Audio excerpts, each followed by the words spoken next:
Ration కార్డులపై ముఖ్యమంత్రి రేవంత్ రెడ్డి కీలక ఆదేశాలు జారీ చేశారు. రేషన్ కార్డుల జారీకి వెంటనే ఏర్పాట్లు చేయాలంటూ అధికారులకు డైరెక్షన్స్ ఇచ్చారు.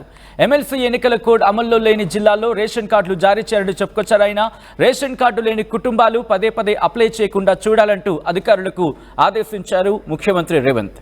మెదక్, కరీంనగర్, నిజామాబాద్, ఆదిలాబాద్ జిల్లాల్లో ఎమ్మెల్సీ ఎన్నికల కోడ్ ఉంది. ఎందుకంటే అక్కడ ఒక గ్రాడ్యుయేట్ అలాగే దాంతోపాటు ఒక టీచర్ ఎమ్మెల్సీ ఎన్నికకు సంబంధించిన ఎమ్మెల్సీ ఎన్నికలు ఉన్నాయి. దాంతోపాటు వరంగల్, ఖమ్మం, నల్గొండ జిల్లాలోనూ కూడా ఎమ్మెల్సీ ఎన్నికల కోడ్ ఉంది. ఇక రంగారెడ్డి, హైదరాబాద్, మహబూబ్ నగర్ జిల్లాలో మాత్రమే రేషన్ కార్డుల జారీకి అంశానికి సంబంధించి జారీ చేసే అవకాశం ఉంది.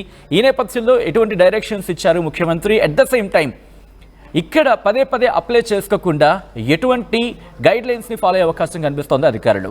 ఎందుకంటే ముఖ్యమంత్రి రేవంత్ రెడ్డి కీలకమైన ఆదేశాలు ఇచ్చిన రోజు రేషన్ కార్డులకు సంబంధించి రేషన్ కార్డులపై ముఖ్యమంత్రి రేవంత్ రెడ్డి కీలకమైన ఆదేశాలు ఇచ్చారు. రేషన్ కార్డుల జారీకి వెంటనే ఏర్పాట్లు చేయాలంటూ అధికారులను ఆదేశించారు. ఆయన ఎమ్మెల్సీ ఎన్నికల కోడ్ అమల్లో లేని జిల్లాలో రేషన్ కార్డులు జారీ అంశానికి సంబంధించి డైరెక్షన్స్ ఇచ్చారు.